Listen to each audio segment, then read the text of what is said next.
This is it guys, babak grand final dari Piala Presiden Esports 2023 Women Mobile Legends Bang Bang presented by BCA antara MBR Delfin versus RRQ Mika. Yes, masih ditemani oleh Kelius dan juga Gio Joshua. Ada Gio Joshua. Betul, kenapa kita kayak ketukaran gitu ya? Ketuker ya teman-teman ya. Sudah mulai ada early rotation dari Giogoy yang mencoba untuk memberikan informasi di mana Seth melakukan farmingannya. Tapi lihat, Gio Joshua-nya yang Giogoy-nya langsung di Deviant Sword begitu saja. Kok jadi Gio Joshua sih?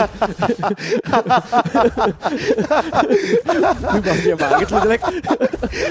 Gara-gara perkara Gio Joshua. Iya, tapi Giogoy memang itu ya tugasnya dia ya, untuk ngerusuh supaya dari linknya nggak bisa semena-mena untuk dapetin buff. Walaupun ada sedikit flicker yang dilakukan sehingga dari Giogoy sepertinya nggak akan bermain lebih agresif lagi. Sehingga untuk menit-menit awal ya udah kasih dulu save-nya untuk bisa farming. Tapi posisinya Giogoy ini digantikan sama adanya Sway dan juga Lele. Betul. Langsung Fierce gagal Gamordia juga pecah. Dengan darah 3-1 pada terakhir Revenge Strike berhasil untuk mengeksekusi. Dan First Blood presented by BCA didapatkan oleh Valanir. Yoi, dan Raymond, set cepat banget itu jalur dia untuk rotasi ke arah bottom lane. Harusnya udah ada informasi yang diberikan oleh Livy ya. Tapi dari First Blood tersebut, ya memang ini mungkin kurangnya export ketika dia udah nggak punya Fraga Armor plus dia menjadi jungler. Gak ada escape mechanism lagi yang bisa dilakukan karena nggak megang flicker. Dan sekarang Shan menuju ke arah bottom lane. Apalagi Xbox ketemu Varsha gak sih? Yo. Iya. Kalau nanti Varsanya udah jadi 3 item ya, Divine Glyph, COD Lightning, itu satu kali tetes Feather Airstrike aja Viraga Armor sisa sekarat atau bahkan bisa langsung pecah kan? Bisa. Kalau memang dari Zway-nya nggak bikin ke arah Athena Shield. Dan kita lihat juga udah ada Turtle Camp presented by Samsung Galaxy S23 Series 5G. Tanda Turtle pertama sudah muncul di Land of Dawn. Iya, ini ada tanda lahirnya Turtle ya. Tanda lahir. Tanda lahir dia punya. Dan sekarang Seth udah berada di posisinya, ada Astral Coin dilakukan juga untuk memberikan informasi ke Knockout Strike dan bahkan Feather Eye Strike membuat dari Giogoy dalam ancaman. Penalty zone sudah dikeluarkan. Giogoy akan segera dilenyapkan oleh teman-teman dari MBR Delfin. Bahkan dari Zway-nya menggunakan Last Insanity dan Seth masih berhasil menggunakan Retribution sehingga Turtle yang presented by BC didapatkan. Dan lihat, gak bisa selamat Zway-nya. Dapat Turtle, dapat jungler, cuan banyak buat MBR Delfin. Wah, udah pasti untuk MBR Delfin semakin kaya raya. Apalagi tadi Divine Judgment-nya nggak ragu untuk Raymond melakukan. Karena dua player di belakangnya udah siap untuk menumbangkan Zway. Itu menjadi momen mahal sih. Karena ngerti, Xbox tuh adalah hero yang enak untuk melakukan counter. Tapi sebagai Xbox jungler, dia kan gak bawa battle spell flicker. Itu dia. Iya, jadi abis dia kelas Insanity, nah lu mau kemana lagi? Terjebak dia di antara teman-teman dari MBR Delfin. Bahkan Livy bener-bener dikasih hujan api. Hujan api. Ditetesin lava di atas kepalanya Livy tuh. Tapi mungkin di sini aku lebih setuju ya, kalau ini pendapat aku pribadi sih, bahwa better Pakito sekalian kalau mau jadi jungler tadi barusan. Karena Mungkin untuk head to head sama Valanir di XP, expert lebih memadai. betul. Tapi mungkin memang dari comfort hero ya. Ini apa Gio? Karena siapa tahu memang dari Zoe-nya tidak begitu nyaman menggunakan Pakito, begitu juga dengan Lele dengan Xbox-nya. Bisa Makanya jadi. mereka lebih milih untuk daripada powernya nanti nggak keluar, karena memang bukan pilotnya dari masing-masing hero ini, Ya. mereka kasih tukeran. Ya. Walaupun jadi terlihat harusnya bisa lebih efisien gitu Betul. kan. Tapi kan ini gameplaynya belum terlihat ya apakah ini bakal worse atau enggak. Karena ini masih early game banget sih. Betul. Kalau udah ngomongin hero power dan comfort hero emang udah udah jadi salah satu hal yang pasti gitu, ilmu pasti. Nah kan untuk Seth sekarang yang benar-benar dikasih farming pattern, udah dikasih jalur farming yang baik, ini bakal bahaya banget. Even nggak ada Angela di sini, tapi impact dia nanti ketika melakukan split boost ataupun serangan dadakan dengan TP Solvet bakal bahaya. Tapi Valanir, Itu dia tuh. Mulai dibakar ya dengan adanya fire stack, penalty zone, connect karena dua hero, tapi itu hanya untuk mengalihkan perhatian. Karena di area bottom sana sepertinya terjadi teamfight dan bahkan save-nya pun masuk. Tempest of Blade digunakan berdansa dengan indah Deviant Sword. Satu hit lagi Zway-nya terkena dari efek Windtalker. wow, dan akhirnya itu membuat dari Zef mendapatkan 1 poin kill. Dan itu memang pancingan yang bagus banget dari Valanir untuk memancing Viraga Armor dari Sway-nya hilang. Langsung bisa di finishing touch oleh Zef. Dan sekarang Turtle Camp presented by Samsung Galaxy S23 Series 5G hadir untuk kali kedua. Betul. Turtle yang kedua, apakah bakal di setup sama MBR Delfin? Karena harusnya dari segi gold, dari segi tempo early gamenya, MBR Delfin lah yang memimpin saat ini. Apalagi Lele, dia benar-benar ditekan ya movementnya. Revenge Strike ini benar-benar ngehajar Pakito banget. Iya. Ya karena yang membuat Pakito benar-benar terkena. Tadi tuh ada kata mereka, yuk. Apa? Obat apa yang, tadi apa pertanyaannya Pak Bu Produser, sampai lupa. Obat apa yang bikin pusing? Bikin kesel? Obat apa yang bikin kesel? Iya. obat hati, obat Bukan. galau apa? Salah. Itu tuh sarung tangannya Pak Kito, parasetampol. Wah, siapa tuh yang bikin?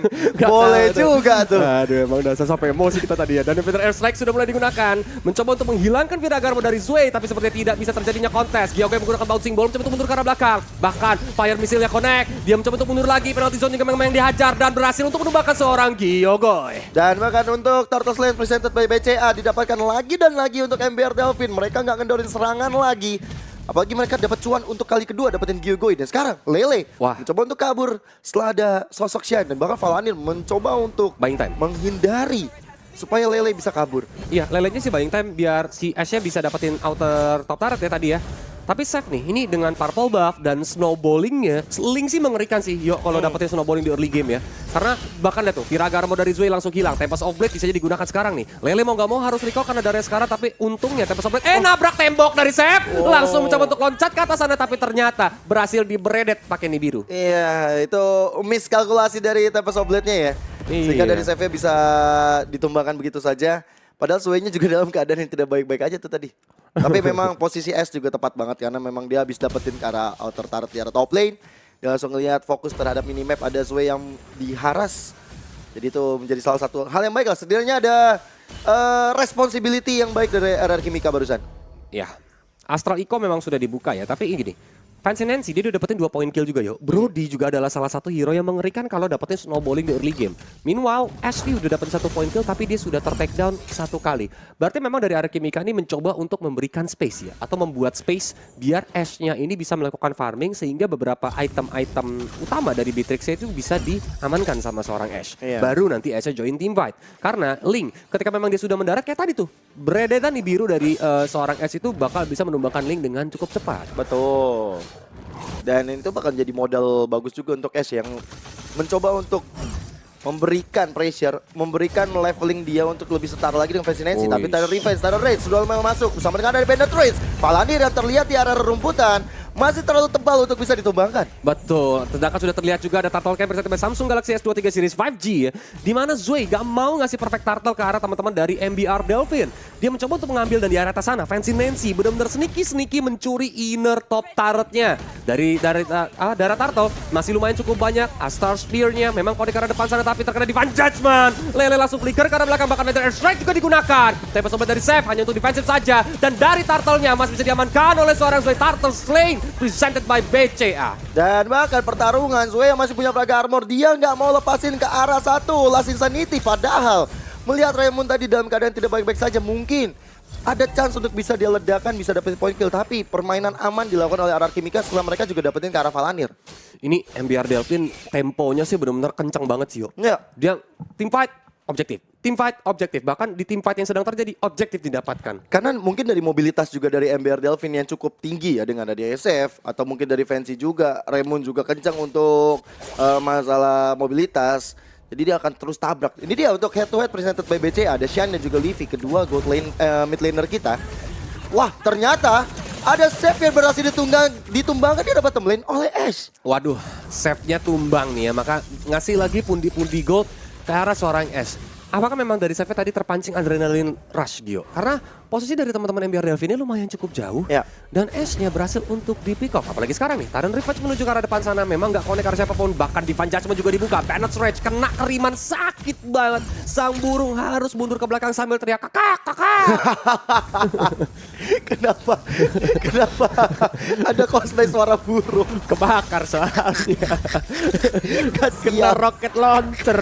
Dan ini dari bottom lane. Valanir yang menjadi target operasi dari teman-teman RRQ Mika. Langsung dihajar lagi dengan penalty zone defensive. Bahkan Revenge Strike untuk menambahkan darahnya. Tapi lihat Nether Airstrike. Sakit banget. Belum bisa untuk menumbangkan Lele dan juga Ash serta kawan-kawan. Karena damage-nya belum cukup. Oh iya, dari S emang udah dikasih snowballing di awal di mid to the late game kayak gini bahaya sih. S bakal lebih bersinar. Tinggal menunggu mungkin nanti peran Fancy Nancy yang dari tadi kalau menurut aku ada team fight besar dia belum terlalu banyak ikut. Tapi dia main objektifnya dengan sangat baik sehingga level juga masih tetap lebih tinggi. Tapi kalau misalnya nanti Fancy Nancy ikut, wah ini yang harus diperhatikan oleh RRQ Mika. Dan sekarang Lord Camp presented by Samsung Galaxy S23 series 5G hadir untuk pertama kalinya. Ini biasanya pancingannya gini yo, MBR Delvin bakal mancing Firaga Armor dari Zoe pecah. Ketika Firaga Armor Zoe pecah, maka kesempatan Zoe untuk bisa melakukan kontes, untuk bisa melakukan team fight bakal semakin sedikit. Baru mereka bakal setup di Lord nih. Berarti memang mesti ada Pakito dari Lele dan juga Gyogo yang melakukan setup supaya dari Zoe-nya bisa lebih aman. Ya, Zoe bisa jaga jarak aman dulu untuk bisa ngeluarin Last Insanity-nya. Karena kayak sekarang nih, dia mau coba untuk megang Agro Lord, agak bahaya sih. Dia bisa aja langsung dihancurin Firaga Armor-nya dan Xbox tanpa Firaga Armor bagaikan Gio yang ngasih single. Nggak punya backingan, nggak punya backup support system. Nangis habis itu kan. Gitu aja emang kerjanya kok. Menyelesaikan masalah dengan tangisan. Yoi. Ya. Karena menangis bisa meluapkan emosi. Betul. Emosi negatif berubah jadi positif. Iya, habis capek nangis kan tidur enak. Menangislah. Jadi nyanyi kan. Udah tadi suara gagak lah. Bodoh amat ah. Sekali lagi dong kok. Oke, tapi masih udah boleh di setup ya sama Gyogoy yang bukan Gyo Joshua nih. Dia memang masih nunggu di area rumputan in case kalau ada yang muncul. Dan minion bawah ini cukup rapi bagi teman-teman dari area Kimika. Bakal ada yang terlihat di map, tapi conceal play sudah mulai dilakukan. Riman mencoba untuk mencari target. Bandit's Rage juga dilepasin.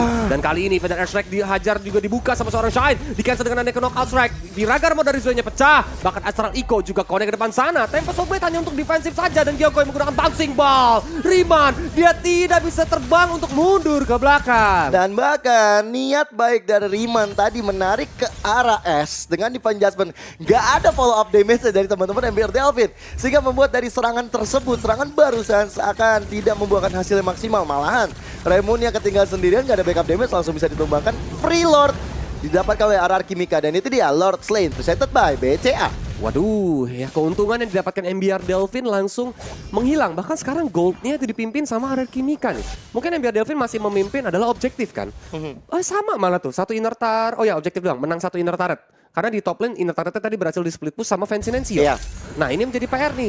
Dengan adanya Lord yang pertama, dari dari RR Kimika dia bakal mencoba untuk convert ya menjadi objektif-objektif yang ada. Walaupun dari MBR Delvin ini mereka punya Varsha. Betul. Jadi secara high ground defensif ini lumayan cukup kuat nih bagi teman-teman MBR Delvin. Tapi sama dengan RR Kimika sih, karena dia punya Ashe yang bisa pakai Bandit's Rage-nya. Ya, dan ada Livy juga.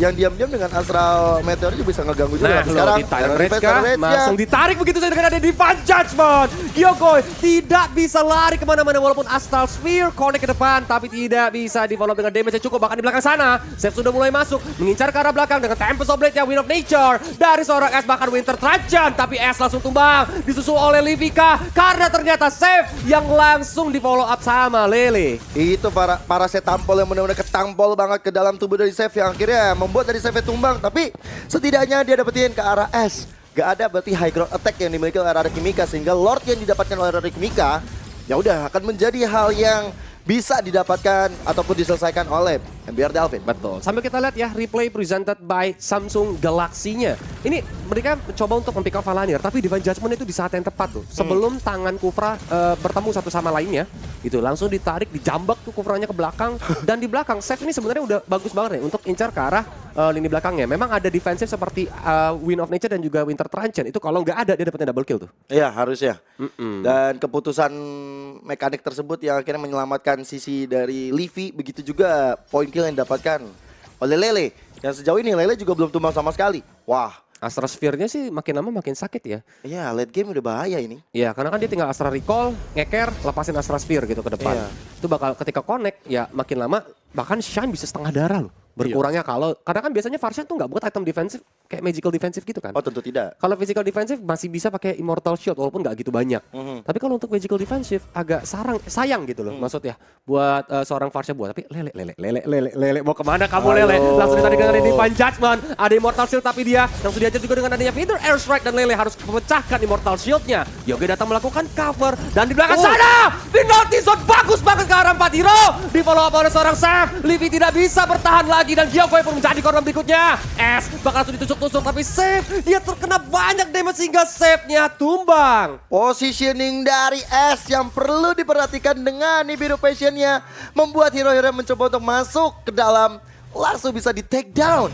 2 ditukar 2 masih cukup adil dari pertempuran barusan. Dan ini dia Lord Cap presented by Samsung Galaxy S23 series 5G. Tadi team fight yang bagus banget sebenarnya. Penalty zone di arah belakang oleh teman-teman dari MBR Delvin sangat-sangat luar biasa dari Valanir-nya. Dapat karena 3 orang. Nah ini dia untuk replaynya presented by Samsung Galaxy. Betul. Karena ketika memang lelenya nih kan kena camping ya, kena jebak, dia pun kehilangan Immortal Shield-nya. Dan lihat Palanir ya bener-bener masuk connect 4 hero. Dia nungguin momennya tuh lama banget. Bahkan dia nggak pakai flicker ya. Karena flickernya masih cooldown. Iya. Connect-nya bisa ke 4 hero. Tapi lihat nih, dari arah belakang, S kan pakai Wind of Nature-nya. Dan akhirnya dari Fancy Nancy pun nggak bisa terlalu berbuat banyak karena movement-nya, speed itu kenceng banget. Tapi Lord Slain, presented by BCA, didapatkan sama RRQ Mika. Oke, RRQ lebih leluasa karena nggak save kan tumbang. Nggak ada yang megang Retribution dari Ember Dolphin. Sehingga RRQ Mika langsung fokus untuk dapetin Lord yang kedua. Lord yang enhance akan menjadi daya dobrak lagi untuk menghancurkan base terakhir dari Ember Dolphin. Ini agak sedikit ironis ya. Bagaimana Ember Dolphin tadi udah leading di awal ya kok. Gak ada gangguan, mereka bisa melakukan setup dengan baik. Bahkan hampir RRQ Mika masuk ke dalam strategi permainannya. Tapi dengan satu dua momen dari RRQ Mika, mereka langsung bisa balikin keadaan. Makanya disiplin is the key gak sih sebenarnya yo.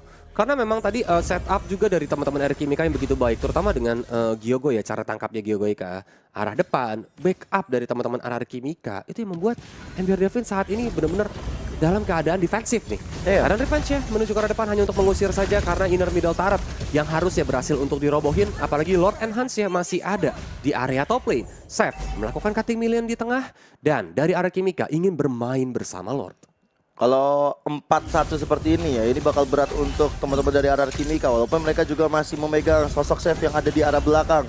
Mencari S yang mungkin udah nggak ada WON-nya lagi. Dan lihat, udah mulai ada menuju ke arah satu Wither Traction yang udah dilakukan oleh Livy untuk menghindari Seth.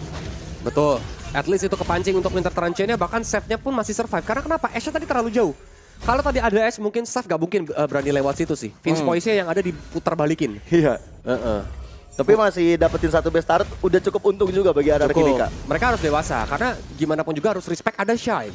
Farsha yang bisa menggunakan Feather Air Strike, Curse of Crow, Energy Impact untuk bisa membersihkan minion dengan cukup cepat. Tapi udah ada Conceal Play, yes, menuju ke arah depan sana, di mana ditusuk juga sama seorang Seth. Tempest of Blade juga digunakan, Livy berhasil untuk ditumbangkan sama seorang Fancy Nancy, dan Palanir menggunakan penalty zone-nya, connect ke arah 3 hero, tapi sayang sekali teman-temannya tidak dalam kondisi yang cukup baik. Last Insanity menuju ke arah Fancy Nancy dan double kill bersama Samsung Galaxy S23 Series 5G sudah didapatkan, tapi dia pun berhasil untuk di-shutdown sama seorang Lele. Posisinya nggak enak untuk teman-teman dari Ember Dolphin di area sempit seperti itu akan menjadi makanan yang enak banget untuk Gyogoi untuk memeluk 3 player dari Ember Dolphin dengan tidal rage-nya.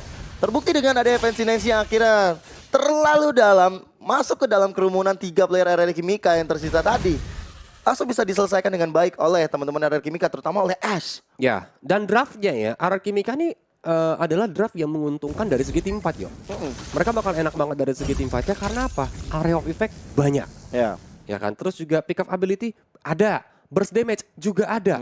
Gitu. Mungkin saat ini ya dalam keadaan defensif, Seth bisa mulai bermain dengan metode split push-nya. Karena kalau dibilang dari segi mobilitas, tidak ada hero yang begitu kencang dari segi mobilitasnya. Sekaligus Lord Camp presented by Samsung Galaxy S23 Series 5G, tanda Lord yang sudah di-evolve hadir di lane of hell. Paling yang mau head to head kalau split push ada Pakito dari Lele sih yang punya mobilitas tinggi, clearing minionnya cepat. Ketika Lelenya kepancing gak ada burst damage kan? Betul. Nah itu baru Seth bisa join team fight dan coba pick off lawannya. Iya, dan tanpa purple buff untuk Seth, ini bagaikan caster tanpa event. Betul. Jadi kurang semangat, tapi Tyrant Rage juga sudah mulai digunakan. Menuju ke arah Riemann, Riemann-nya langsung hilang. Bahkan ke knockout strike menuju ke arah Fancy Nancy yang mencoba untuk menjaga jarak dengan adanya corrosive strike. Dan Last Insanity meledakkan Fancy Nancy yang membuat Brody langsung gosong. Ada seada-adanya hilang juga 2 player dari Ember Dolphin, RRQ Mika. Mulai mendapatkan performa mereka. Dan ini dia metode split push yang mau tidak mau dilakukan oleh Seth. Udah pegang ke arah purple buff, dia bakal coba untuk lebih semangat. Tapi itu dia, 1v1 situationnya adalah Lele yang belum tumbang sama sekali, masih memegang karena Immortal. Dan Lord diberikan secara cuma-cuma. Dan itu dia, Lord has been slain, presented by BCA. Ya, dan sayangnya memang mungkin save-nya tuh harusnya muncul ya. Kalau menurut Kolis kayak di waktu yang harus agak tepat sih. Tapi walaupun terkena Astral Echo ya, tapi memang untungnya masih ada sisa energi yang cukup untuk melakukan Finch Poise. Karena harusnya dari save masih berhasil untuk mengamankan purple buff-nya kan. Ya, masih dapat. Itu kalau dia nggak ada purple buff tadi, wah hilang sih. Seada-adanya. Langsung di-breaded sama Ash. Ya, dan akhirnya potensi ke arah bottom lane terlihat juga sama Lele. Dimanapun Seth berada, di situ ada Lele untuk menemani. Gak bisa untuk melakukan split push. Jadi metode untuk split push pun sebenarnya untuk Seth nggak bisa terlalu jalan lebih baik. Enggak juga. Dia bisa split push, lelenya muncul untuk melakukan cover. Berarti teman-temannya cuma ada 4 dong.